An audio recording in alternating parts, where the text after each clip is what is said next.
ஒருவருக்கு குலதெய்வம் எவ்வளவு முக்கியம் அப்படின்னு நீங்க நினைக்கிறீங்க? ஒரு முக்கியமும் கிடையாதுன்னு நினைக்கிறேன் நான்.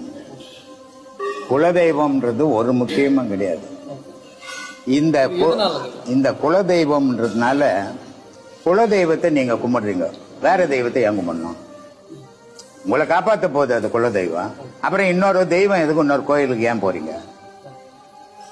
இந்த குலதெய்வம்ன்றது ஒரு தவறான கருத்து. அது முன்னோருங்க காலத்துல அந்த குடும்பத்துக்குள்ள ஒரு சிறந்த ஆண் செத்து போயிருப்பான். அவனுக்கு அந்த செத்தவனுக்கு பேர் முனேஸ்வரன் வச்சுப்பாங்க. அவர் தான் எங்க குலதெய்வம் அப்படின்னு அந்த வம்சாவழி கும்பிட்டுன்னு வரும். அதே நேரத்துல ஒரு பெண்ணு நல்ல சிறந்த பெண்ணா இருந்திருப்பா, அவ குழந்தை பிறக்க முடியாம செத்து போயிடுவான். அப்ப அவளை காட்டேரின்னு வச்சுப்பாங்க. இந்த குழந்தை பிறக்க முடியாம பிளட்டோட இறக்குறவங்களுக்கு பேர் காட்டேரி.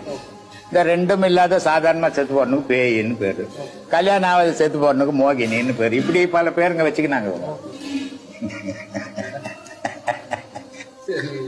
அப்போ இந்த குலதெய்வம்ன்றது அது அப்போ முடிஞ்சு போச்சு. இவங்க நினைவுக்காக அதை கொண்டாடிக்கின்னு வராங்களே தவிர உண்மை இல்லை. அதுல உலகத்துக்கே நான் பல வீடியோக்கள்ல சொல்லிக்கிறேன், கடவுள் ஒண்ணு ஒண்ணு, ஆண்டவன் உனக்குள்ள இருக்குது, கடவுள் உலகத்துல இருக்குது. இந்த ஆண்டவனுக்கும் கடவுளுக்கும் தான் லிங்க்.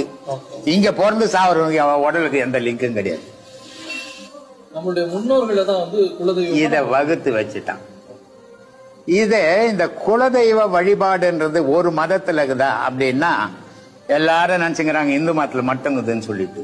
எல்லா மதத்திலையும் கும்பிட்டுன்னுக்குறான், ஆனா வெளியே சொல்ல மாட்டான். இவன் மட்டும் சொல்லியும் தெரிவான் இல்லையா? முன்னோர்களை வழிபாடுதான் குலதெய்வ வழிபாடு. இப்போ சாதாரணமா கட்சிக்காரங்க கூட முன்னோர்களை வழிபட்டு பக்தி பண்ணிக்கிறாங்க. ஆனா மறுப்பாங்க, நான் கடவுள் மறுப்பாளன்னு. கடவுள் மறுப்பாளனுக்கு ஏன் கும்பிடணும் போய் இன்னொருத்தர கும்பிட வேண்டியதே கிடையாது. இதெல்லாம் இயற்கையா ஏற்படக்கூடிய விஷயங்கள். அவனுடைய உள்ளத்துக்குள்ளவே நம்மளை விட உயர்ந்தது அது, அதை வழிபடணும் அப்படின்ற எண்ணம் இயற்கையா ஏற்படாது. ஆனா அடுத்தவங்க கிட்ட மறுப்போம் நம்ம, உண்மை இல்லாது இல்லையா? எங்க அப்பா செத்து போயிட்டாரு, இல்ல எங்க தாத்தா செத்து போயிட்டாரு, அவர் செத்து போனாரு, பிறக்க போறது இல்ல. அவர் செத்து ஒரு போனவர் தான். நான் ஏன் அவரை வழிபடணும்? நான் ஏன் அவரை கும்பிடணும்? நான் கும்பிட வேண்டிய என் பொண்டாட்டி இருக்கிறவங்கள தானே கும்பிடணும். அவங்க தானே எனக்கு என்ன பண்ணுவாங்க. செத்தவங்களை போய் ஏன் கும்பிடணும்? நினைவு உனக்கு தான் எதுவுமே இல்லாத உனக்கு நினைவு என்னத்துக்கு? உனக்கு நினைவு இருக்கிறவனுக்கு வேண்டியவனுக்கு தேவை, உனக்கு தான் எதுவுமே இல்லையா? இது உலகத்துக்கு சொல்றதுக்கு நல்லா இருக்கும்.